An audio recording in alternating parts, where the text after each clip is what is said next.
आचरयति त्वया वाशाम आत्मनं सुसज्जय। अपनी आत्मा को सजाओ।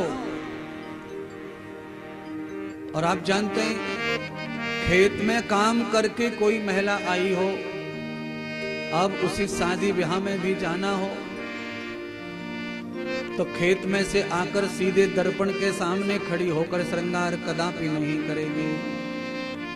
खेत में से आई हैं तो पहले सामान्य सफाई करेंगे, यानी स्नान। और जब उनका स्नान हो जाएगा उसके बाद अपने आप को और खूबसूरत बनाने के लिए, पब्लिकली अच्छा दिखना चाहिए। खेत में से आए हैं, काले पीले हो गए सब, तो उसके लिए वो आर्टिफिशियल सिस्टम से जुड़ती है। अर्थात कहना तात्पर्य है कि आर्टिफिशियल श्रृंगार भी करना है तो मुंह धुला होना चाहिए, साफ होना चाहिए, तब ये क्रीम ब्रीम लिपस्टिक सिस्टिक सब काम करेंगे।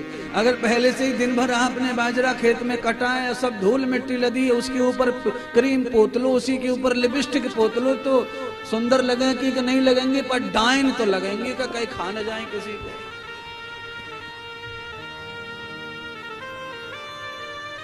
तात्पर्य है कि जब हम संसार के क्रियाकल्पों से बाहर आते हैं और हमें कहीं अच्छी जगह जाना है, तो हमें पहले थोड़ा स्नान करना चाहिए। स्नान का मतलब है कि थोड़ा पूजा कर लें, थोड़ा आरती कर लें, थोड़ा भागवत श्रवण कर लें, थोड़ा पोथी बिठा लें, थोड़े यजमान बन जाएं, ये थोड़ा स्नान हो गया। इसके ऊपर और सुंदरता चाहिए तो थोड़ा दान कर लें, थोड़ी सेवा कर लें। लिपस्टिक लग रही है, क्रीम लग रही है, पाउडर लग रहा है, और सुंदरता बढ़ेगी। और अच्छा चाहिए कि दूर से पूरी पार्टी के अंदर तुम ही तुम दिखो, तो थोड़ा फिर बैठ के 2 टाइम परमात्मा का भजन भी कर लो, तो सुंदरता श्रृंगार पूरी आत्मा स्वच्छंद निर्मल हो जाती है। आत्मव्यापकम त्वया वाहिम। कभी कभी हेलोजन ये बल्ब वगैरह होते हैं, इनके शीशे पर मैल जम जाता है ऊपर से, और मैल जम जाता है तो शीशे पर कपड़ा मार दो बाहर से, थोड़ा लाइट अच्छी आने लग जाती है।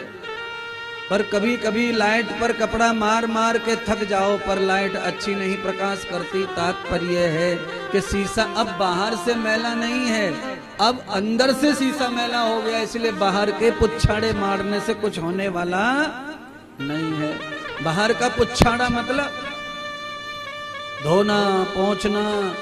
अच्छा, एक वो और आता है, बोतल में फुस फुस कर दो शीशा पे, बढ़िया चिकना हो जाता है, बड़ा सुंदर दिखता है शीशा। कागज से पोंछ दो, शीशा चमक मारता है, पर अंदर से शीशा खराब हो गया तो फुस फुस भी फेल है। फिर वो कॉलिन फोलिन सारी कंपनी डिसमिस है, फिर कोई काम की नहीं है हमारा। अर्थात बाहर से शुद्ध बुद्ध करने का मतलब है थोड़ा कीर्तन में जाओ, भजन में जाओ, ये बाहर की ओवरहोलिंग शुद्धता है। ये बाहर नहा के आ गए, साबुन से नहा लिए, कपड़े से पोंछ लिया, ये पारायण कर लिया, पंडित जी को जिमा दिया, श्राद्ध कर लिया, ये बाहर की सफाई हो गई। अब बाहर की सफाई हो गई तो अंदर का भी सिस्टम चेक करना पड़ेगा। मैंने 2 बातें बताई हैं कि कभी कभी बाहर से साफ करके भी काम चल जाता है, पर कभी कभी चलता, भाई दिन हो गए ना, लाइट को लाए हुए दिन हो गए, वो अंदर से गड़बड़ हो गई है। अंदर की सफाई होगी तब जाके लाइट धड़ाधड़ चमकेगी, प्रेशर से दूर तक फोकस जाएगा। अगर आपको बेहद सुंदर दिखना है तो अंदर मन भी सुंदर, आत्म मन भी सुंदर, चित्त भी सुंदर करना पड़ेगा। कैसे सुंदर होगा महाराज जी, उपाय बताओ। तो अब ये उपाय चल रहा है। उपाय क्या है कि ज्यादा मैला कपड़ा हो जाए तो ज्यादा देर भगोने में सर्प में डुबो के रखो। मैला कपड़ा ज्यादा हो गया है तो उसे देर तक भगोने में डुबो कर रखिए, उसे सोडा में डुबो के रख दो। डुबो के रखने का तात्पर्य है कि मैला ज्यादा है तो ज्यादा देर बैठो भजन में, ज्यादा देर बैठो सत्संग में। इसका तात्पर्य है भगोने में डुबो कर देर तक रखने का मतलब देर तक बैठो, देर तक बैठो, देर तक बैठो।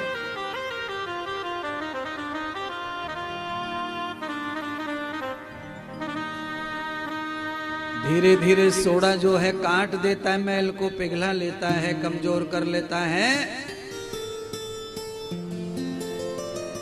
थोड़ा साधना का घर्षण कर दो, संयम का घर्षण कर दो, रगड़ दो, मैल बाहर हो जाएगा, आपका जो कपड़ा है वो निखर जाएगा।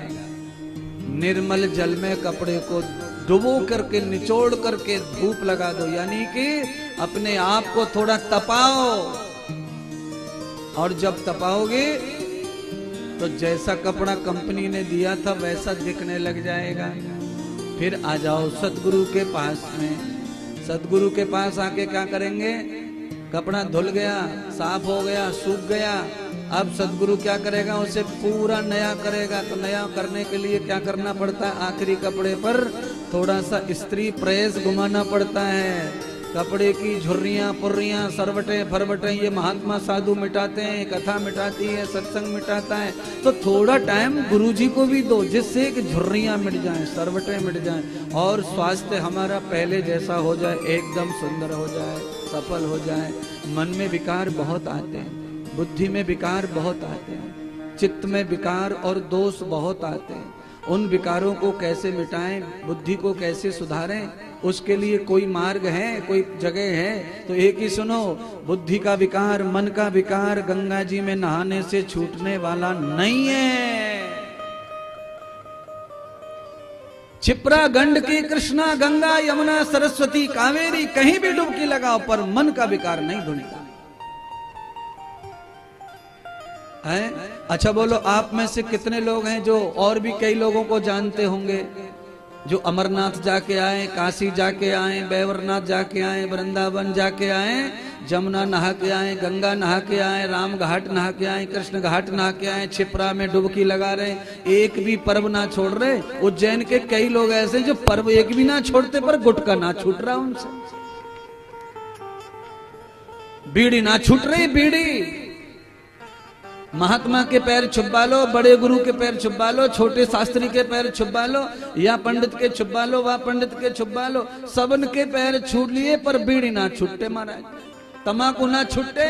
अब तमाकू ना छूट रही तो समझ लो पाप कैसे छूटेगा। पाप तो बहुत भयंकर होता है, ये बीड़ी तो हमारी आदत है इसलिए नहीं छूट रही, पर पाप आदत नहीं है, वो तो जमा हो गया है, उसका तो पता ही नहीं है, ठिकाना नहीं है कि वो कहाँ जमा है, छुड़ाएंगे कैसे?